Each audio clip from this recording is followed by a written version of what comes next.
2024학년도 1학기 기말고사 주요고 생명과학원 내신 분석 리포트입니다. 우선 주요고 친구들, 올해 시험 본 친구들도 있고 그 다음에 내년을 준비하는 친구들도 있을 건데요. 주요고 같은 경우는 생명과학 같은 경우 1학기 중간고사를 보지 않았습니다. 지금 거의 2년째 그러고 있는 것 같고요. 그러다 보니까 1학기 중간고사를 보지 않아서 범위가 처음부터 근수축까지로 좀 다른 학교에 비해서 좁았어요. 타 학교 같은 경우는 처음부터 근수축까지 1학기 중간고사 때 보는 경우가 많았죠. 그러다 보니까 주요고를 반을 따로 깔아야 되는 상황이 벌어지는 거기 때문에 우리 주요고 친구들 같은 경우는 이런 상황이 있다는 것을 한 번쯤 생각하셔야 될 것 같고요. 객관식 20문항과 논술형 4문항으로 구성이 되어 있습니다. 아무래도 이 처음부터 근수축까지 부분은 신경전도라고 하는 막전이 부분하고요. 그 다음 근수축 부분이 최근 고3 모의고사나 수능에서도 굉장히 유전만큼 어려워지는, 유전보다 어려울 수도 있는 이런 부분이거든요. 이번 시험에서도 그 부분이 고3 모의고사 수준의 문제로 출제가 돼서 까다로웠다라고 보여질 수 있습니다.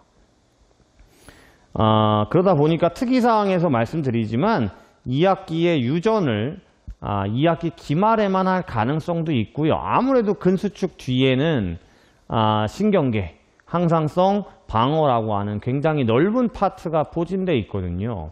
이 부분을 어떻게 처리할지에 대해서는 또 생각을 해야 될 것 같고요. 아무래도 이제 이 부분을 하고 유전의 앞부분 본 다음에 2학기 기말 때는 유전의 뒷부분을 보지 않을까. 2023년도에는 또 2학기 중간고사도 안 봤기 때문에 2학기 기말 때 유전을 다 봐버리는 상황이 벌어졌거든요. 그러니까 생명과학과 관련돼서는 좀 이런 부분들이 있다는 걸 주요고 학생들은 꼭 생각하시고 준비를 하셔야 될 것 같아요. 대표 문항 분석을 보시면 처음부터 대사증후군까지는 객관식 10문항하고 논술형 2문항이 출제가 됐습니다. 이 부분은 생명과학의 탐구라고 하는 부분 빼고는 기본 개념에 대해서 명확하게 이제 암기가 되어 있느냐를 묻는 부분이 많아요. 근데 또 굉장히 독특하게도 4번 문항에서 생명과학의 타학문과의 관계성을 묻는 문항이 이건 굉장히 지엽적인 거거든요. 이렇게 유전학이라는 애가 통계학이나 물리학이나 이런 정보학이나 이런 것들과 어떤 연계가 있느냐라는 걸 묻는 문항인데 지금 범위가 이럼에도 불구하고 그 문항을 4번에 출제를 했고요. 그 다음에 5번 문항에 개체유지 특성과 종족유지 특성도 최근에는 타 학교에서 이렇게 묻는 형태가 아닌데 이제 그런 문항을 또 나눠서 출제를 했어요. 기관계랑 대사증후군 같은 경우 자세한 내용은 출제하지 않았습니다. 소화, 순환, 호흡, 배설과 관련돼서 아주 자세한 건 출제가 되지 않았다라는 게 특징입니다. 뉴런과 신경전도는 객관식 6문항에 논술형 1문항이 출제가 됐고요. 아무래도 이제 이 신경전도가 어려워요. 막전이 파트거든요.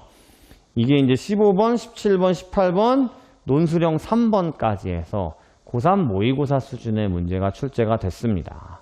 그러니까 내년을 준비하는 친구들은 아무래도 겨울방학 때는 공부하기가 좀 쉽진 않을 거예요. 그렇죠?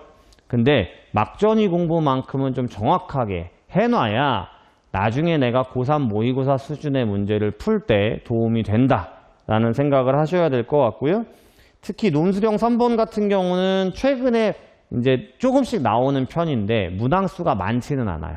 그러니까 막전이의 변화 속도가 달라서 막전이 그래프가 좀 다른 그래프인 뉴런의 문제를 출제를 하면서 신경전도 고난이도 문제풀이가 힘든 친구들은 시간도 많이 걸리고 그 다음에 오답률도 높지 않았나 생각이 듭니다. 근수축도 또 어려운 부분이에요. 근수축도 객관식 3문항과 논술형 1문항이 출제가 됐고요. 이제 근수축 같은 경우에 Z선에서부터의 거리 이런 유형도 있고요. 그 다음에 2D, 3D 이런 변화량도 있고요. 그 다음에 어떤 데에서 어떤 데를 빼는데 미지수로 되어 있는 문항들 있고 최근에 이제 유형들이 많거든요. 아무래도 그런 유형의 고3 모의고사 난이도의 문제가 16번, 20번에서 또 출제가 됐기 때문에 이런 부분들을 꼼꼼하게 준비를 했던 친구들도 우선 시간적인 분배가 어려우니까 이 등급 간의 간격도 또 많이 벌어지지 않았을까 생각이 듭니다. 20번 같은 경우는 특히 변화량을 가지고 푼다고 해도 시간이 꽤 걸리는 문제였어요. 그리고 16번은 아무래도 가정을 좀 해서 푸는 문제였기 때문에 큰 수축 문제 자체의 난이도도 높은 편이었습니다.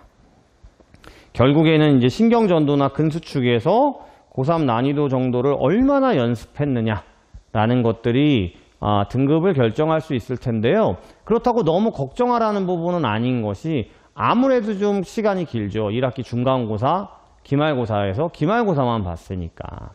그러니까 이제 준비할 수 있는 시간은 좀 많았다는 거예요. 대신 이제 남은 많은 내용들을 2학기 때 봐야 되기 때문에 이 2학기 파트가 얼마나 또 점수가 결정이 되느냐에 대해서 또 골머리를 썩게 되는 그런 시험이었다고 볼 수 있습니다.